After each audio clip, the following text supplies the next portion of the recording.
The Interstellar Protection Agency's headquarters sprawled across an artificial moon, its crystalline spires reflecting the light of 3 suns, because apparently one sun wasn't enough to illuminate the depths of bureaucratic magnificence.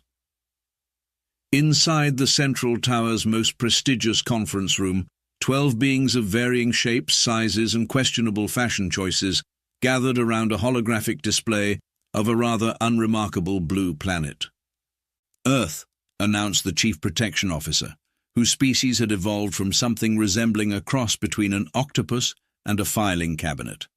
Population, approximately 8 billion, technology level barely spacefaring, threat assessment, hilariously minimal. The assembled council members performed their species equivalent of nodding, which in one case involved temporary molecular dissolution. Perfect candidates for our protection program, chirped a being composed entirely of crystalline mathematics. They've just discovered faster-than-light travel, albeit through that terribly inefficient warping method, simply adorable. The Chief Protection Officer extended 3 of his tentacles toward the hologram, manipulating the display to show Earth's defensive capabilities. Their military technology is particularly charming. They still use chemical propellants in some of their weapons, and look, they're proud of their nuclear arsenal. How quaint. A low rumble of amusement rippled through the chamber, causing several decorative plants to wilt from the sheer condescension in the air. "The standard package, then?"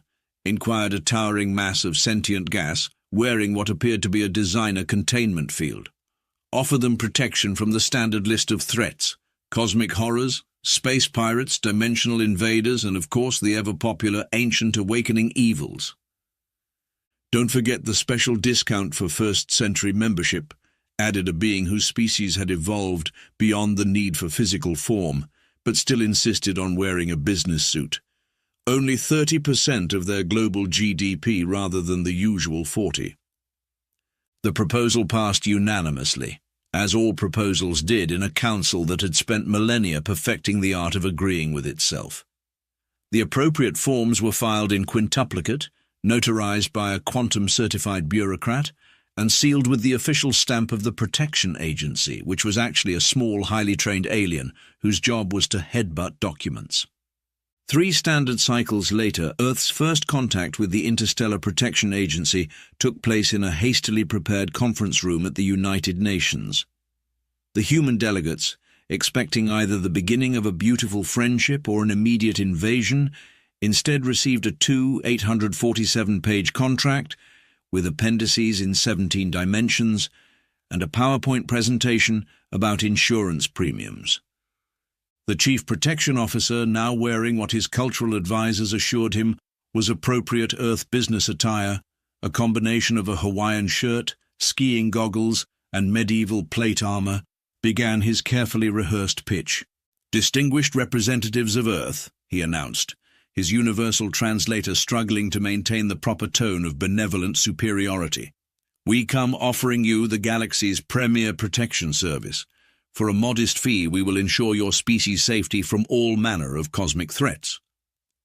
The human delegates exchanged glances.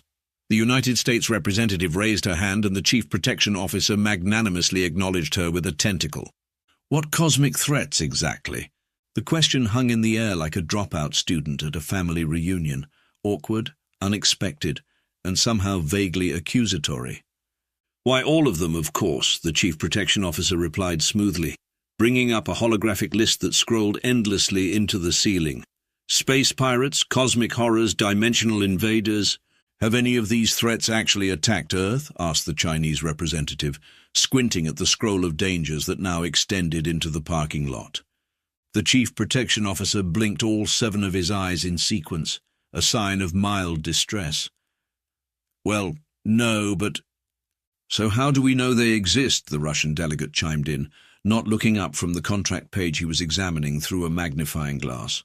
"I assure you the threats are quite real," the Chief Protection Officer said, his tentacles curling defensively. "Why, just look at the testimonials from our other protected worlds." The Indian representative adjusted her glasses. "Yes, about those testimonials. They're all dated after the world signed up for your protection. Do you have any documentation of actual attacks that occurred before membership? The conference room temperature seemed to drop several degrees. The Chief Protection Officer's Hawaiian shirt began to sweat.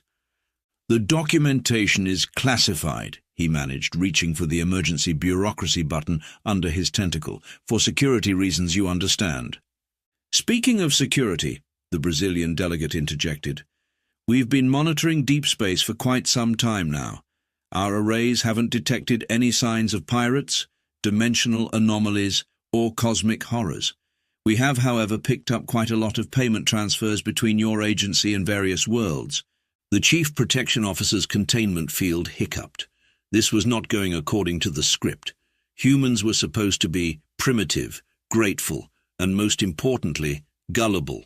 Instead, they were asking questions, the kind of questions that had been carefully buried under mountains of paperwork for millennia. Perhaps, he suggested desperately, we could discuss the early sign-up bonus?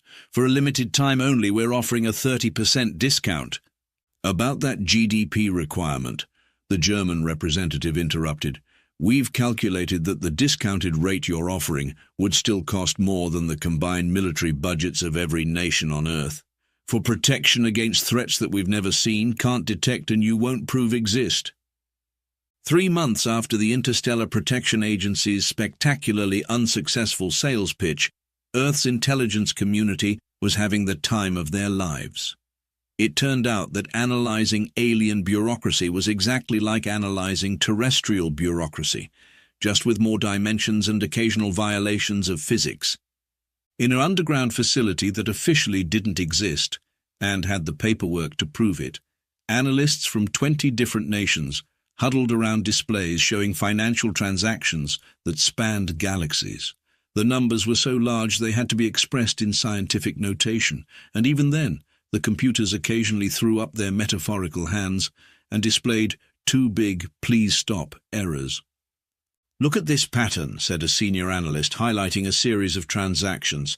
Every time a world signs up for protection, there's a corresponding surge in their mining output, technology exports and resource transfers to IPA-controlled worlds. Another analyst, who had spent the last week teaching an AI to decode alien accounting practices, pointed to a different screen.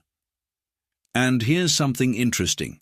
There's a direct correlation between the size of a planet's protection fee and their technological capabilities. The more advanced the civilization, the higher the percentage they pay. Protection racket economics 101, muttered a cryptographer who had discovered that alien encryption was disappointingly similar to Earth's, just with more quantum. Charge what the market can bear. The real breakthrough came when they started mapping disappearances. Worlds that had declined the agency's generous offer had an unfortunate tendency to experience mysterious catastrophes. Solar system-wide communications blackouts, unexplained planetary evacuations, and in one particularly subtle case, an entire civilization that apparently decided to become hermits and move into a black hole. But the agency had made one critical mistake. They'd gotten sloppy. Millennia of unopposed operation had bred complacency, and complacency left trails. Digital trails, paper trails, quantum trails, hyperspace trails, even actual trails in the case of one particularly thorough bureaucrat who insisted on physical backup copies of everything. Deep in the archives of a supposedly automated relay station, human hackers found something fascinating. Draft copies of threat assessments, not the ones presented to potential clients, but the internal versions, the ones that detailed how to make the threats seem real enough to justify protection fees without being real enough to actually require protection. They've got it down to a science, explained a physicist who had transitioned from studying dark matter to studying dark money. Look at these specs for their space pirate encounters. The ships are designed to look terrifying but have virtually no actual combat capabilities. They're movie props with engines. Meanwhile, in orbit, Earth's own defensive capabilities were quietly being upgraded. While the agency's representatives had been patronizingly explaining the dangers of space, humanity had been reverse engineering every piece of technology they could get their hands on from the contact meeting. It turned out that plate armor, paired with a Hawaiian shirt, contained some surprisingly advanced materials. The investigation expanded to other protected worlds, conducted through a network of supposedly primitive trading vessels that were actually packed with more sensing equipment than a paranoid surveillance state. Each new data point confirmed what they'd suspected. The entire galactic protection scheme was exactly that, a scheme. But it was the discovery of the agency's internal communication network that really made everyone's day. For beings advanced enough to transcend physical form, they were remarkably bad at basic network security. Either that, or they'd never expected anyone to try hacking something using technology they considered primitive. "You have to see this," said a systems analyst, pulling up an internal memo.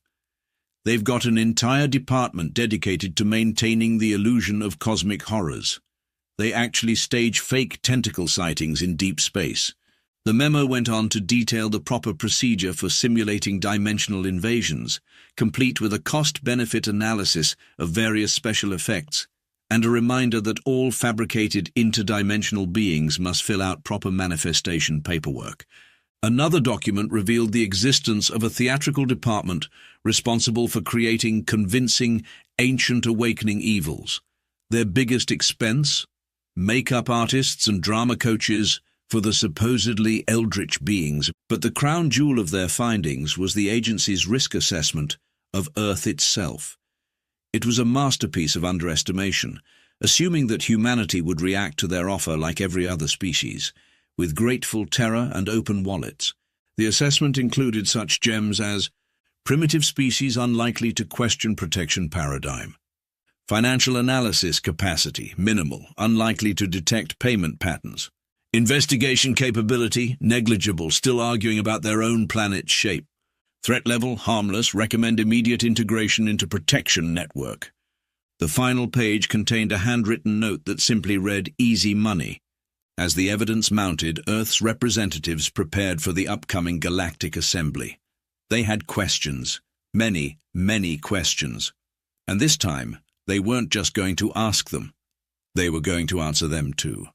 In the facility's break room, an analyst taped a new sign next to the coffee machine. It read, "Today's special, cosmic horror, now with extra bureaucracy." Below it, someone had added in red pen, "Still less terrifying than our expense report." Well, the game was about to change, and the self-appointed protectors of the galaxy were about to learn a valuable lesson about humanity. We don't just ask from what, we investigate the answer. The Galactic Assembly Hall buzzed with activity like a bureaucratic beehive that had accidentally approved its own renovation. Representatives from over 3,000 protected worlds had gathered for what they assumed would be another mind-numbingly routine meeting about insurance premium adjustments and the proper filing procedures for filing procedures about filing procedures. The hall itself was a monument to unnecessary architectural complexity, featuring gravity-defying spires that served no purpose other than making maintenance crews question their career choices. The ceremonial podiums floated at different heights based on species status, which meant the anti-gravity engineers had to compensate for the weight of accumulated self-importance. Earth's delegation arrived precisely when they meant to, 6 hours early instead of the customary 12, a breach of protocol that caused several schedule keepers to develop spontaneous temporal hiccups. They came armed with datapads, holographic projectors, and enough evidence to make an entire civilization of bureaucrats wish they'd chosen different career paths. The Chief Protection Officer watched from his elevated podium, the highest, naturally, because cosmic intimidation required proper staging, as the humans took their assigned seats, suspiciously close to the complimentary snack table that served food compatible with only 3% of known species. His tentacles, still traumatized from the Hawaiian shirt incident, twitched nervously. "Welcome to the 47,892nd Galactic Assembly," he began, his appendages performing the traditional dance of procedural tedium. "As per Regulation 7249B subsection Omega, we shall begin with the annual review of Form GT 7249B regarding the proper filing procedures for filing procedures about filing procedures for..." "Point of order," interrupted Earth's lead representative, standing up with all the subtlety of a supernova in a meditation retreat.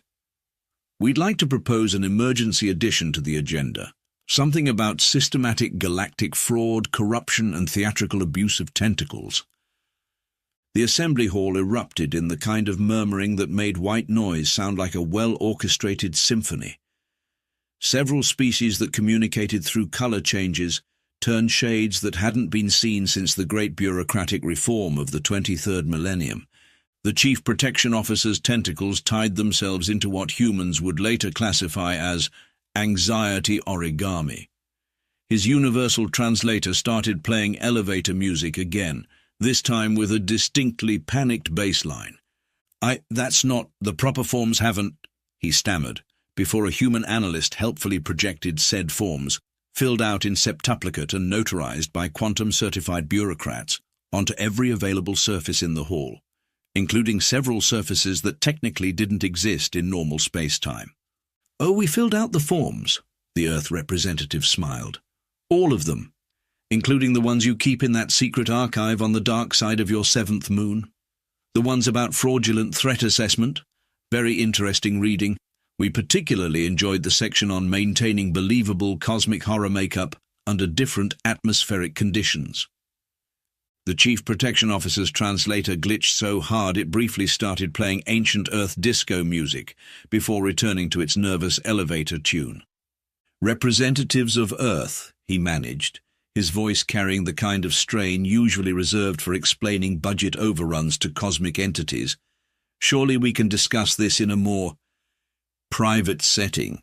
"Oh, you mean like how you privately discuss staging fake pirate attacks with the Dramatic Arts Division?" Another human stood, projecting internal memos that made several agency officials develop spontaneous cases of transparent skin syndrome, a condition usually reserved for species trying to avoid awkward social situations. The evidence unfurled like a flower made of bureaucratic nightmares. Financial records showing protection payments being funneled into a department labeled Theatrical Threats and Special Effects. Training manuals for convincing cosmic horror acting with entire chapters dedicated to proper tentacle maintenance. An entire department dedicated to maintaining a database of non-existent ancient evils, complete with performance reviews and Employee of the Month awards, mostly won by a method actor who could simulate dimensional instability through interpretive dance. "And here's our personal favorite," announced the Earth representative, pulling up a series of images that made several agency accountants try to evolve the ability to photosynthesize on the spot. "The official space pirate costume and makeup guidelines, we particularly enjoyed Section 7, Proper Application of Menacing Facial Scars, a Visual Guide for Beginners." The assembly hall had gone so quiet you could hear a quantum particle change its mind about which dimension it wanted to exist in. Representatives from protected worlds stared at their payment records with expressions that suggested they were calculating compound interest on millennia of fraudulent charges. But the threats," protested an agency director whose species had evolved beyond the need for excuses but was trying anyway. "The dimensional invaders, the cosmic horrors, the ancient evils awakening from their eternal slumber with conveniently timed payment due dates." "Funny you should mention those," said another human, pulling up surveillance footage of what appeared to be an acting workshop for tentacled horrors. The timestamp showed it was from last Tuesday. "We especially liked the part where they practiced their menacing wiggle, very convincing, almost as convincing as the rubber tentacles in the supply requisition forms. Though we have to ask, did you really need to order them in 17 different colors with matching mood lighting?" The Chief Protection Officer made a last desperate attempt to maintain control. "These accusations are baseless. We have protected the galaxy for millennia. Our record is spotless." "Spotless because you keep all the spots in a separate filing system." The Earth representative's voice cut through the chaos like a laser through warm butter. "Or spotless because you hired a cleaning service to remove all traces of your actual operations? By the way, we found their invoices too. Interesting how they specialized in evidence removal and dramatic debris cleanup." And then came the coup de grace. With timing that would have made theatre directors weep with envy, the humans unveiled their final piece of evidence, the agency's own risk assessment of Earth. "You know," mused the human representative, reading from the document with the kind of casual devastation that only comes from absolute certainty, "primitive species unlikely to question protection paradigm feels a bit offensive, though not as offensive as still arguing about their own planet's shape. For the record, that was settled centuries ago. We're obviously a dodecahedron." The joke fell flat in the stunned silence, but humans had long since learned that the best way to handle cosmic revelations was with inappropriate humor and impeccable timing. As the evidence mounted, something remarkable happened. Representatives from protected worlds began standing up one by one, sharing their own stories. Tales of mysterious threats that never quite materialized but always coincided with payment due dates. Of resources drained for protection against dangers that existed only in carefully crafted reports. Of ancient evils that somehow always respected bureaucratic office hours.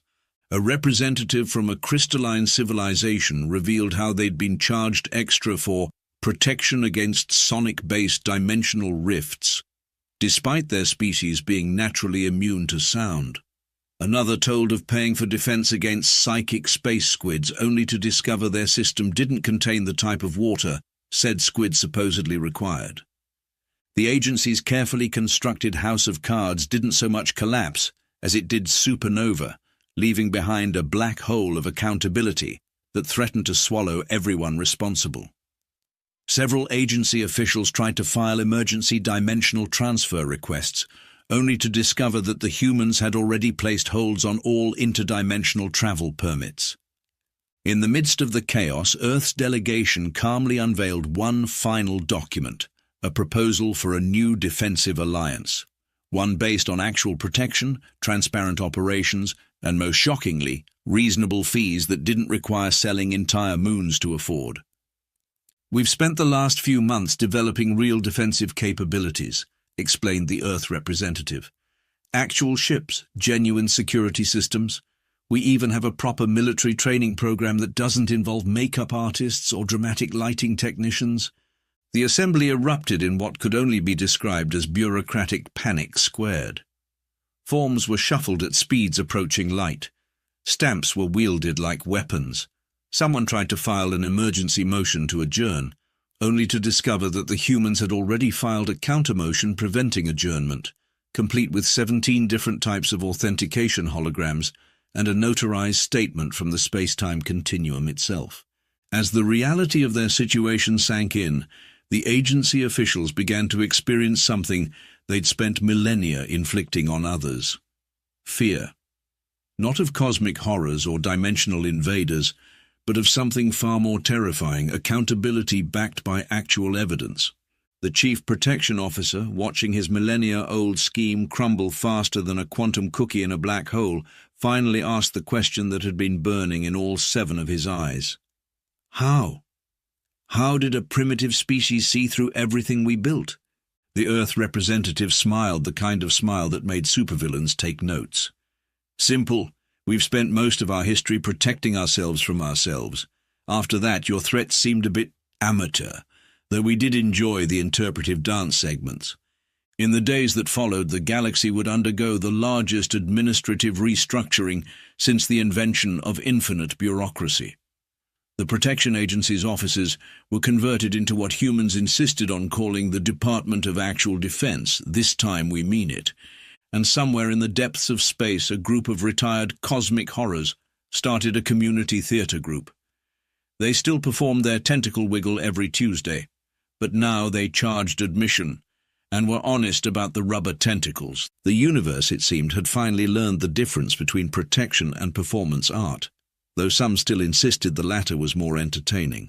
One standard galactic year after the Great Protection Racket collapse, or as humans insisted on calling it, the universe's most expensive insurance scam, the former Interstellar Protection Agency headquarters had undergone a transformation that would have made interior designers weep, mostly because someone had finally installed proper lighting instead of the traditional ominous shadows. The new Earth-led coalition had stripped away the pretentious bureaucratic trappings, replacing them with what the galaxy found to be a horrifyingly practical approach to defense. Gone were the decorative threat assessment chambers and the department of dramatic pauses. In their place stood actual command centers staffed by people who did real work. A concept so revolutionary it had caused several former agency officials to develop spontaneous cases of existential crisis. Another protection request from the Antares sector, announced the Human Defense Coordinator, reviewing a holographic display that showed actual data instead of artistically enhanced threat projections. Former agency enforcer says his old clients are being unreasonably insistent about refunds. The coordinator's assistant, a reformed bureaucrat who had learned to live without filing forms in quintuplicate, couldn't hide their amusement. Attached is his former threat assessment of their civilization. Apparently, they're not as primitive and easily intimidated as he claimed. Across the galaxy, a new era of legitimate defense was taking shape. The transition wasn't entirely smooth. Several worlds had filed formal complaints that Earth's military responses lacked proper ceremonial flourishes and interpretive threat dances. One particularly aggrieved former agency client had demanded to know where the traditional pre-battle monologues had gone. The coalition's standard response to such complaints had become automated. Real protection doesn't require a theatrical license. In the newly established Actual Defense Academy, former protected species were learning that genuine military preparedness involved more than looking menacing in dramatic lighting. The culture shock was palpable. No, a human instructor explained for the 100th time, you cannot deter an invasion fleet by performing the traditional dance of bureaucratic superiority. Yes, I know it worked for millennia. No, I don't care how many awards your tentacle choreography won. The most entertaining aspect of the new regime was watching former agency officials adjust to life under legitimate protection. They'd been applying for security services in unprecedented numbers, particularly after their former clients began expressing keen interest in discussing past administrative fees with extreme prejudice. One application, submitted by a former senior threat assessment dramatist, consisted of a single line. They found the accounting books, please help. The coalition had implemented what humans called Operation Transparency, named both for its policy of clear communication and for how it made former agency officials turn transparent with terror. The concept was simple. Do what you say you'll do, charge what you say you'll charge, and actually show up when someone calls for help. This revolutionary approach to protection had caused such confusion that several species had to update their languages to include words for protection service that actually protects. In the former agency's massive archives, now converted into the Museum of Unnecessary Bureaucracy, tourists could view exhibitions like A Million Ways to File Nothing and Threat Assessment, From Fiction to Fact. The gift shop did brisk business selling novelty items like genuine fake threat certificates and plush toys of former cosmic horrors, complete with removable rubber tentacles. Real threats, as it turned out, did exist in the galaxy, but they were far more mundane than the agency's theatrical productions had suggested. Most involved resource disputes, trade disagreements, and the occasional overly ambitious civilization that thought conquering their neighbors was a valid economic strategy. Incoming distress signal, reported a sensor operator. Mining colony reporting actual raiders, not the dramatic kind with color-coordinated threat displays, actual pirates trying to steal actual things. Deploy Response Fleet 3, ordered the coordinator, and remind them that they don't need to practice their menacing poses before engagement. The legitimate protection service operated on principles that would have given the old agency collective nervous breakdowns, transparent pricing, actual military response, and most shockingly, refunds for failed protection. Several former agency accountants had to be treated for shock when they learned about this last policy. The former agency's extensive dramatic arts division had been repurposed. They now produced training videos titled Real Combat Versus, Theatre, A Beginner's Guide, and Why Your Interpretive Threat Dance Won't Stop a Missile. Their latest production, Actual Defense for Former Frauds, had become mandatory viewing for all reformed agency officials. Some of the more adaptable former officials had found new roles in the legitimate defense force, though old habits died hard. For the last time, became a common phrase in retraining sessions, you cannot file a Form 27B6 to make an enemy fleet dramatically malfunction. You have to actually disable them. The galaxy was safer now, though in a far less theatrical way. Real defense protocols had replaced staged encounters. Actual training had superseded choreographed threat displays. The universe had become a place where protection meant protection, not performance art. In their maximum security retirement pods, because prison cells sounded so uncivilized, the former agency leadership received their monthly protection bills. The fees were reasonable, the threats were real, and the service was genuine. Several of them had to admit, between mandatory rehabilitation sessions, that it was actually a better system, though they still maintained it could use more dramatic lighting. Earth had turned galactic protection from a cosmic joke into a proper operation. Yet they couldn't resist keeping one tradition alive. Every year, on the anniversary of the agency's collapse, they held a galaxy-wide performance art competition. The theme, Interpretive Dance Your Way Through Bureaucratic Reform. The former cosmic horror actors always won. After all, they had millennia of experience pretending to be threatening while actually being harmless. Deep in the bureaucratic archives, a single form remained unfiled, bearing the title Application for Protection Against Protection Agencies. It was marked obsolete in every known galactic language, with a small note attached that simply read, "Turns out all you needed to do was ask from what?" The universe had finally learned that the best protection wasn't the one with the best special effects. It was the one that actually worked, though some still insisted that a few dramatic tentacles wouldn't hurt. And so humanity's greatest contribution to galactic civilization turned out to be something entirely unexpected: the radical notion that protection services should actually protect. The former Chief Protection Officer, now writing his memoirs from his retirement pod, working title, How I Learned to Stop Worrying and Love Actual Defense, had to admit that the humans had created something unprecedented, a protection racket that wasn't a racket at all. As one human defender had put it while dealing with a particularly persistent former agency dramatist, the only special effect we need is effectiveness. The galaxy, it seemed, had finally gotten the protection it deserved, rather than the protection it had been dramatically convinced it needed. And if anyone asked, from what? They got a straight answer, instead of a choreographed tentacle display, though some still missed the tentacles.